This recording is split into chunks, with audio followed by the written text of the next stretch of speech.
19장. 그 후에 예수께서 모든 일이 이미 이루어진 줄 아시고 성경을 응하게 하려 하사 이르시되 내가 목마르다 하시니 거기 신포도주가 가득히 담긴 그릇이 있는지라.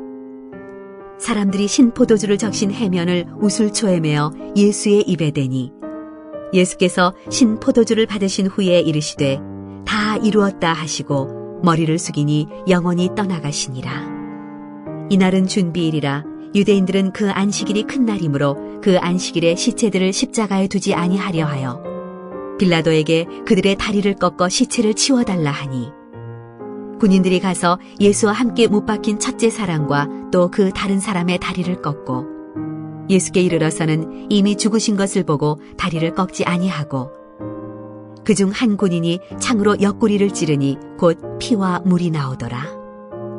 이를 본 자가 증언하였으니 그 증언이 참이라. 그가 자기의 말하는 것이 참인 줄 알고 너희로 믿게 하려 함이니라. 이 일이 일어난 것은 그 뼈가 하나도 꺾이지 아니하리라 한 성경을 응하게 하려 함이라. 또 다른 성경에 그들이 그 찌른 자를 보리라 하였느니라. 아리마대 사람 요셉은 예수의 제자이나 유대인이 두려워 그것을 숨기더니 2일 후에 빌라도에게 예수의 시체를 가져가기를 구하매 빌라도가 허락하는지라.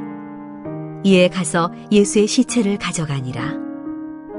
일찍이 예수께 밤에 찾아왔던 니고데모도 모략과 침향 섞은 것을 100리트라쯤 가지고 온지라. 이에 예수의 시체를 가져다가 유대인의 장례법대로 그 향품과 함께 세마포로 쌌더라.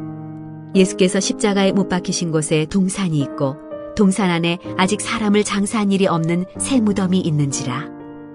이날은 유대인의 준비일이요 또 무덤이 가까운 고로 예수를 거기 두니라.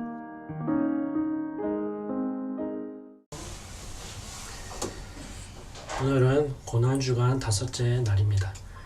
요한복음 19장 28절부터 42절 말씀을 가지고 함께 나누고 기도하도록 하겠습니다. 성경에는 요셉이라는 이름을 가진 이름이 여러 명 나옵니다. 그중 아리마대 요셉이라는 사람이 있습니다.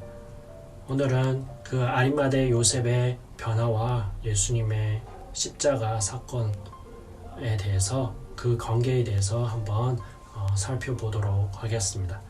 우선 아리마대 사람 요셉, 그는 누구입니까? 그는 존귀한 공의원이었습니다.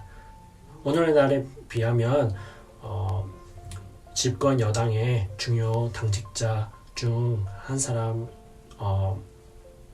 격입니다. 지위가 높은 사람이었습니다. 또한 경제적으로 재산을 많이 가진 부자이기도 했습니다. 성품은 선하고 의로운 사람이었습니다. 신앙적으로는 하나님 나라를 기다리는 자였습니다. 그는 예수님을 정죄한 공회에 참석했지만 당시 공회의 결의와 행사에는 찬성하지 않았습니다. 대신 공회원들의 살벌한 태도를 목격해야 했습니다. 그는 사실 예수님의 제자였습니다. 하지만 유대인을 두려워해 자신이 제자라는 사실을 숨기고 있었습니다. 당시 유대인 사회에서 높은 지위에 있으면서 예수님을 믿고 따르는 것은 쉽지 않았습니다. 더구나 자신이 그 사실을 공적으로 드러낸다는 것은 거의 불가능했습니다. 유대 종교 지도자들의 살기 등등한 태도로 볼 때 현실적으로 어려움이 많았던 것입니다. 그런데 그는 예수 그리스도가 돌아가신 직후 빌라도 총독에게 당돌이 들어가 예수님의 시체를 달라고 했습니다. 자신이 누구인지 정체성을 드러낸 것입니다. 이는 아리마대 요셉의 태도가 확실히 변했다는 것을 보여주는 것입니다. 그는 유력 인물이었기에 총독 관저를 직접 방문할 수 있었고 예수님의 시체를 요구할 수 있었습니다. 그리고 친히 예수님의 시신을 내려 가져갔습니다. 시신을 수습하는 일은 수하의 사람들을 시켜 처리할 수 있었음에도 불구하고 직접 골고다로 가서 예수님의 시신을 내렸습니다. 이는 작심하고 예수님 편에 서서 행동하고 있는 것을 보여줍니다. 아리마대 요셉은 세마포로 예수님의 시신을 감쌌습니다. 그리고 새로 단장한 무덤에서 예수님을 장사 지냈습니다. 무덤은 누구도 장사한 일이 없는 새 무덤이었습니다. 아리마대 요셉 자신의 무덤으로 준비해 놓았던 것이었습니다. 무덤은 천연적으로 만들어진 것이 아니라 바위를 파서 조성한 것이었습니다. 많은 재정과 노력을 들였다는 것을 알 수 있습니다. 무덤은 규모가 커서 여러 사람이 들어가 시신이 놓인 자리를 볼 수 있는 정도였습니다. 입구를 막았던 돌은 심히 큰 것이었습니다. 아리마대 요셉의 이런 행동은 당시 대제사장을 비롯해 다른 공회원들에게 자신이 예수님의 추종자임을 나타낸 것입니다. 그는 언제 어떻게 이렇게 변한 것입니까? 그는 부활하신 예수님을 만나지 않았습니다. 예수님께서 죽은 상태로 있을 때 그의 태도가 변한 것입니다. 누가 죽은 자를 위해 자신의 지위와 제사, 안정된 삶의 기반을 포기할 결단을 하겠습니까? 생명의 위협까지 받을 수 있는 결단을 하겠습니까? 바로 십자가 사건 자체가 그의 태도를 바꾸게 한 것이었습니다. 십자가는 요셉의 삶을 온전히 주님께 헌신하게 만들기에 충분한 사건이었습니다.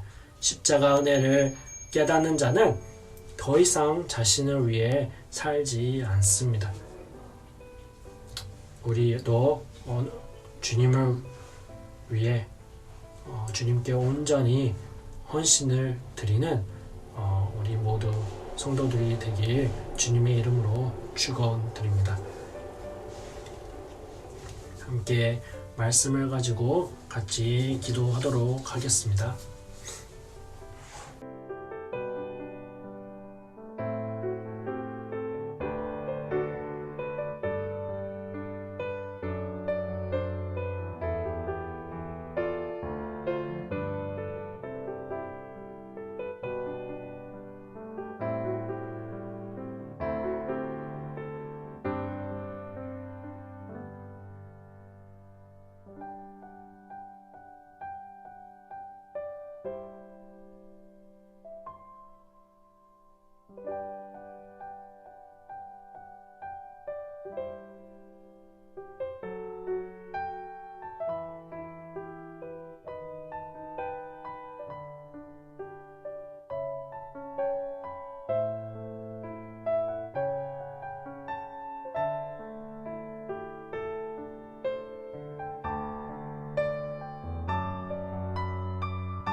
이어서 공동기도 제목 가지고 같이 기도하도록 하겠습니다. 자유 하나님, 우리가 깊은 감옥에 갇혀서도 주님을 찬양했던 바울과 실라처럼 주님의 이름을 항상 찬양하게 하여 주옵소서. 바울과 실라의 찬양과 기도에 응답하시어 그들을 오감의 모든 착고가 풀리고 그들이 자유롭게 되었듯이 우리도 주님을 찬양할 때 코로나19에서 자유로워지는 기적을 경험하게 하여 주옵소서. 주의 영이 계신 곳에는 자유함이 있다 하셨사오니 우리 한국교회가 여러 어려운 현실 속에서도 성령 충만으로 참 자유를 누리게 하여 주옵소서.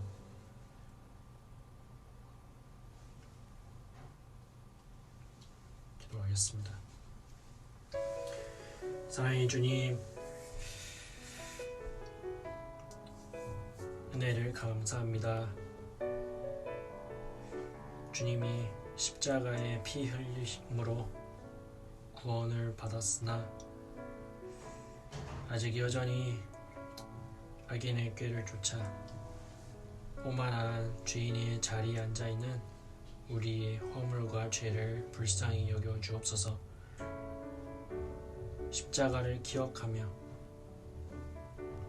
예배드리는 우리에게 복을 허락하시고 성령으로 거듭나는 역사를 베풀어 주옵소서.